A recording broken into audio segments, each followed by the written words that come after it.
Hi, I'm Emily. Life was pretty sweet. I had just gotten engaged to David, the love of my life. He proposed with a stunning ring that wasn't just any piece of jewelry. It was a family heirloom passed down from my grandmother. That ring wasn't just a symbol of our upcoming marriage. It was a piece of my family's history, a link to the past, and a beacon for our future. My family is close-knit, but not without its complexities. My sister Sarah is a single mom, and life hasn't been easy for her. Financial struggles are a constant, and raising her son Alex on her own hasn't been simple.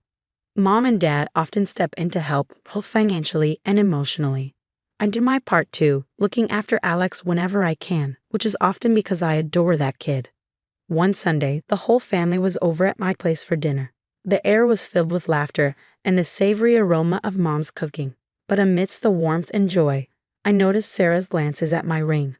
They were subtle, but there was something in her eyes, a mix of admiration and something else.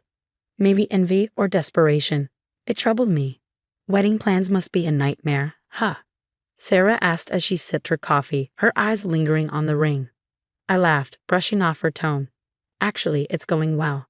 David and I are enjoying the process. It's like crafting our dream day, piece by piece. That ring must have cost a fortune, she remarked with a slight edge to her voice. It's not at the cost, Sarah. It's special because it's from Grandma, you know that. Yeah, I know. Just saying, it's a lot sitting on one finger. That kind of money could solve a lot of problems. I felt a wave of discomfort rising but shrugged it off. Well, it's not going anywhere. It's meant for moments of joy, not to solve problems. Dad, always the peacemaker, chimed in. Let's not talk money now, it's family time. Emily, tell us more about the venue you picked out. The conversation moved on, but Sarah's words lingered in my mind. I loved my sister and knew her life wasn't easy, but the ring was a symbol of my future, not a lifeline for financial woes. In the weeks that followed, I continued my wedding planning, blissfully unaware that a seed of desperation had already been planted in Sarah's mind. Our lives were about to get a lot more complicated, and that Sunday's harmony was just the calm before the storm. Little did I know, my support for Sarah, despite the red flags, would soon be tested beyond anything I could have imagined. Everything came crashing down the morning I couldn't find my ring. It was a routine morning until then. Coffee brewing, sun shining, and I was getting ready for work. That ring had its special spot on my dresser, but it wasn't there. Panic doesn't even begin to describe what I felt. I tore through the house, overturning everything but found nothing. My heart sank deeper with each passing second. Then a sinking realization hit me. The last family dinner, Sarah's eyes on my ring, her comments, pieces of a horrible puzzle fell into place. I didn't want to believe it, Sarah, not my sister. But I had to know. While she was at work, I made my way to her house. We never kept secrets, never needed to. Her purse was on the kitchen counter, and buried under grocery receipts was a pawn shop receipt for my ring. When Sarah came home, I confronted her immediately. Why, Sarah? How could you? She froze, then sighed, the fight leaving her as she slumped into a chair. I didn't know what else to do, Em. Alex needed that tuition money, and I thought I'd be able to buy it back before you noticed. That was Grandma's ring, Sarah. You didn't just pawn a piece of jewelry, you pawned my trust. I'm sorry, Emily. I really am. It was wrong. But I was desperate. You should have come to me. We could have figured something else out together, Sarah said, her voice trembling with regret. Our parents were the next to know. Mom cried, and Dad's face went ashen as they listened to us argue. The air was thick with disappointment and disbelief. You have to forgive her, Emily. She's your only sister, Mom pleaded, her voice quivering with emotion. No, Mom, I can't. Not this time. This was too far. The divide grew, with Sarah on one side, full of regrets, and me on the other, my heart broken, not just by the loss of the ring, but by the betrayal. It was a chasm filled with hurt and tarnished trust, and none of us knew how to bridge it. The fallout was messier than I could have imagined. Family gatherings turned awkward, filled with unspoken words and forced smiles. Friends picked sides without fully understanding the rift. Sarah tried to make amends, offering to pay back every cent, but the damage was done. The ring was just a symbol. What she really needed to return was something intangible, my trust. And that wasn't something you could simply buy back from a pawn shop. I started by reaching out to Jenna, a good friend who had also been hurt by Sarah in the past. Over coffee one morning, I spilled everything. Jenna wasn't surprised. Can't say I'm shocked, She's been sketchy for a while. What are you thinking? I want to expose her, Jenna, not just for me, but for all of us she's hurt. I'm thinking social media, community boards, anywhere her actions can be spotlighted without me having to go too public. Jenna nodded, sipping her latte. Subtle but effective. Count me in. We spent hours planning, gathering stories from others, compiling evidence, and crafting posts that highlighted Sarah's pattern without stepping into defamation, just the hard truths. Each post was designed to resonate, to make others think twice about the Sarah they thought they knew.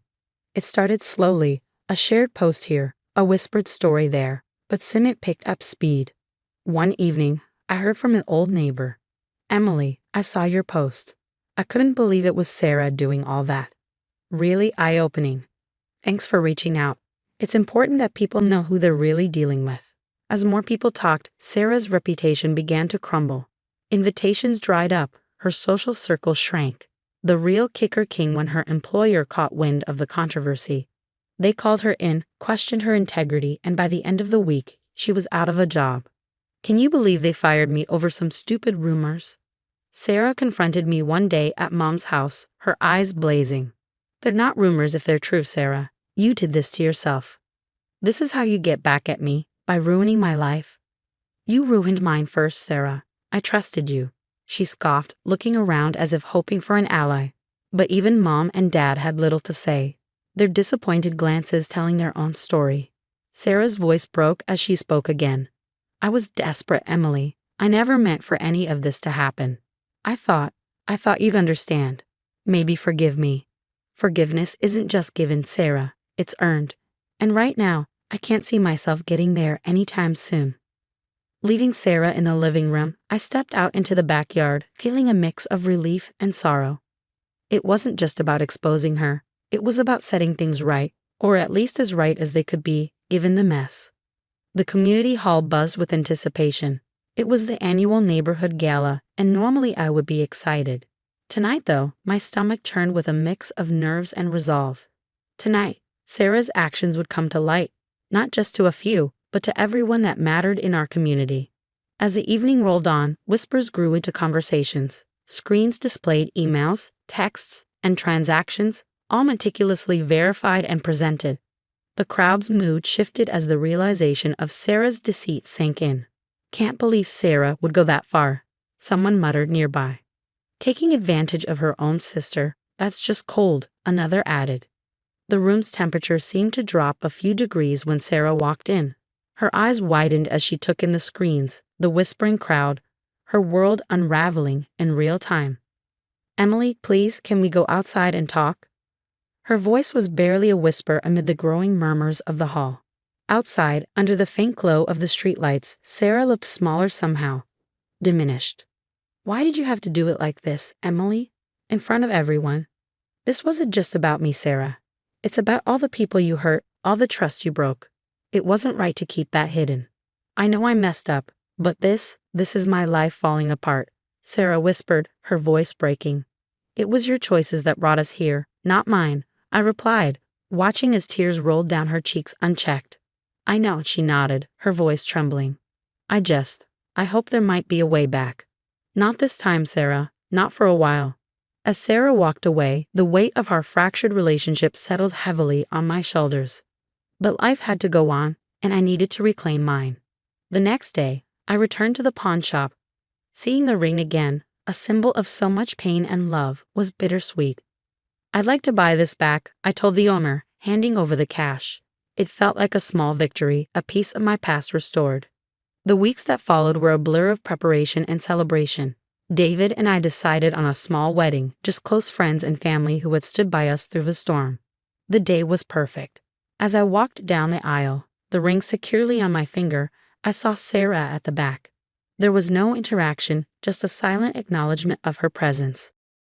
We exchanged vows under the soft glow of sunset, the simple ceremony a stark contrast to the complexities of the past months.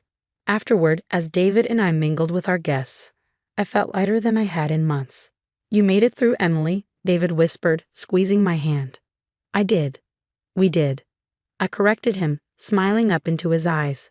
And as the night drew to a close, I realized that while the path to this point had been anything but straight, every step, every decision had been necessary.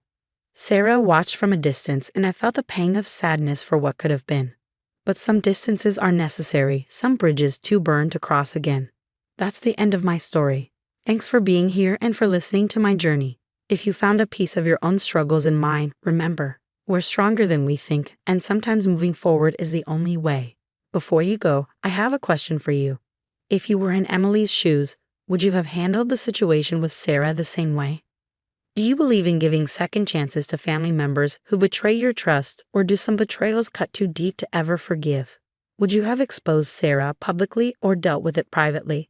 I'm really curious to know how you would have approached this situation. It's a tough one, and I bet everyone has a different take on it. Let's get a conversation going in the comments. Your opinions might help someone else who's dealing with a similar situation.